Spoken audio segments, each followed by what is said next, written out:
And society, we as a society, when it happens to someone we know, we understand this.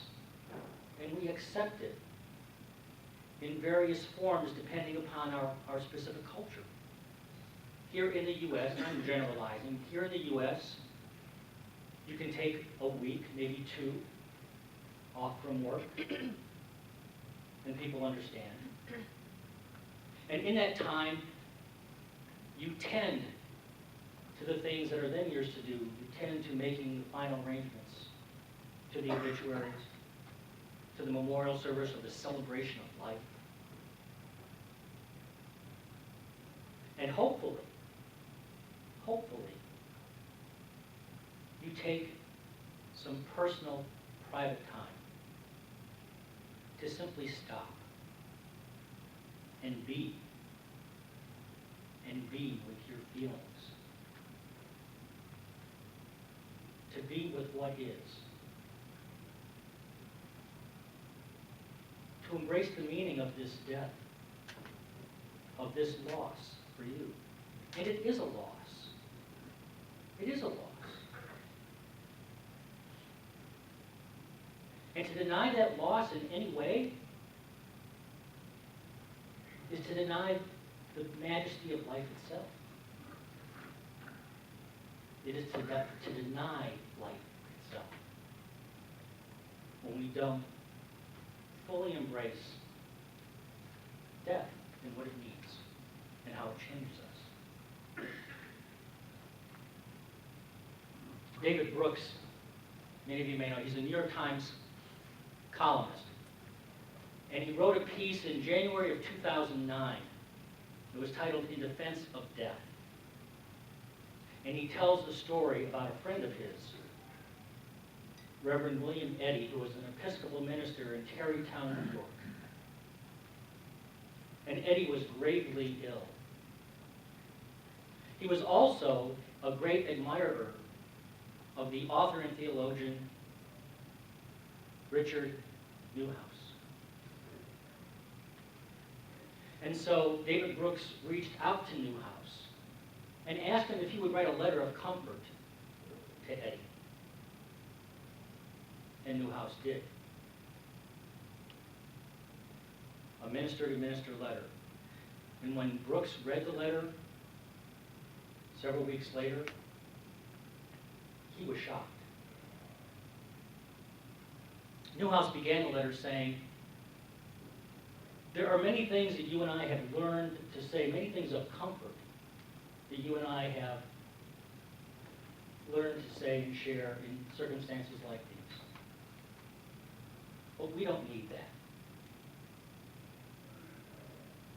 Not you and I. And then he went on to talk about death. Now, Newhouse was no stranger to death. As a young minister, he had worked in a hospital death ward. And on a typical day, he would accompany 2 or 3 people into that next life. So he knew death. He knew the process. And many years later, Newhouse had his own near-death experience. And it resulted, he had an undiagnosed tumor. And the tumor caused a ruptured intestine. And he was in the hospital for a long time, first in the intensive care ward, and then in a regular hospital room. And it was in the hospital room that something strange, very strange, happened. One night, he felt as if he were sitting up while he knew that he was, in fact, lying flat. And he was clearly focused on what looked like a blue-purple color. And this blue-purple color formed vaguely what looked like drapery. And by the drapery were 2 presences. And he knew he could see them, even though he didn't see them. And he's writing this to Reverend Eddy. He said, I can't explain that. And then the presences spoke. I don't know if they both spoke or one spoke. And I don't know that it was a voice because I can't remember anything about the quality of the voice, but clearly I heard them. I heard the message. It was unmistakable. And the message was this: everything is ready now. Everything is ready now. That was the end of his vision. But it wasn't the end of his experience. You see, he went on, he pinched himself really, really hard. And he ran through all the multiplication tables. And he brought to mind the birth dates of all his 7 brothers and sisters. And he was vividly, completely, fully awake. And when he later wrote about this experience, he said, I have never in my life had an experience that was so profoundly confirmed by human sensation, by my senses.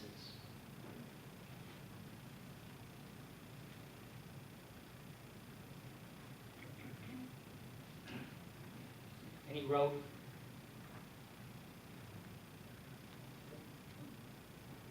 we are born to die. Not that death is the purpose of our being born, but we are born toward death. And in each of our lives, the work of dying is already underway.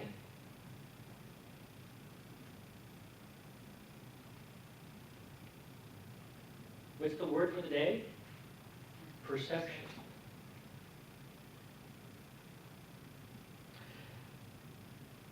In the following days and months and years, because Newhouse didn't make his transition yet. He went on for a number of years. And in those years, he was so acutely aware of death, so fully embraced death, that the fear of death in him was gone. In fact, most of his fears, the lesser fears, were gone. They'd fallen away.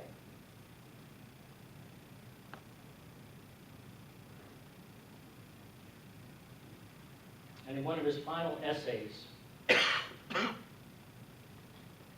after his cancer returned many years later, and he was in his final weeks, and he knew it, he wrote this: be assured that I neither fear to die nor refuse to live. If it is to die, all that has been is but a slight intimation of what is to be. If it is to live, there is much I hope to do in the interim.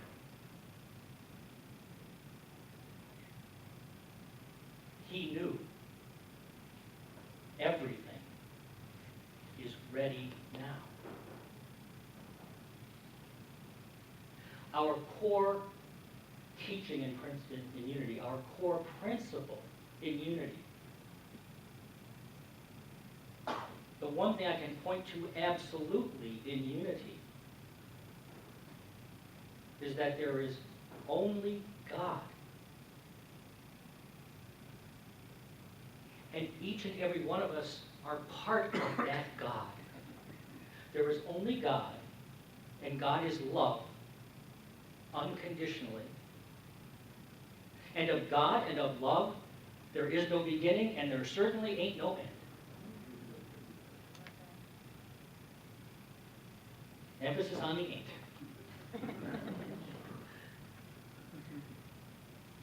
A Course in Miracles teaches there are but 2 emotions, love and fear. And all the others are but different forms of those 2. Make sense? When you think about it, it's the first time you've heard that, when you leave, maybe you're driving home and thinking about, is that true? Make your own determination. I have found great truth in that for many, many years at teaching. So in the book I've been using for inspiration for these talks and that we're using for our book study, in Setting Your Heart on Fire by Raphael Kushner, the author provides an illustration of the origin of all fear. And I'm going to share this with you now. And here's the setup. Put yourself in the story.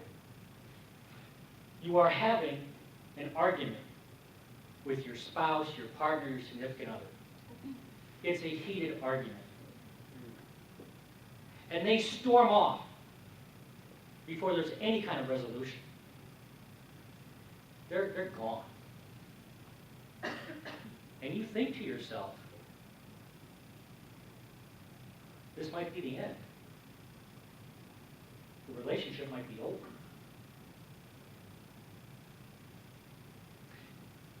And a recurring fear of abandonment starts to build up within you, something you have felt more than once before. But this time, you do something different. You look at the fear. You examine the fear. And you give voice to your feelings. And this is what your mental conversation looks like, what it sounds like. If the relationship is over, what's the worst that could happen? I'll be left alone. If I'm left alone, what's the worst that could happen? There will be no one to love me. If there's no one to love me, what's the worst that could happen? I'll be miserable. If I'm miserable, What's the worst that can happen? I won't be able to handle it. If I can't handle it, what's the worst that could happen? I'll fall apart, lose my job, and be homeless on the street. If I'm homeless on the street, what's the worst that could happen? I'll be murdered, or starved, or freeze to death.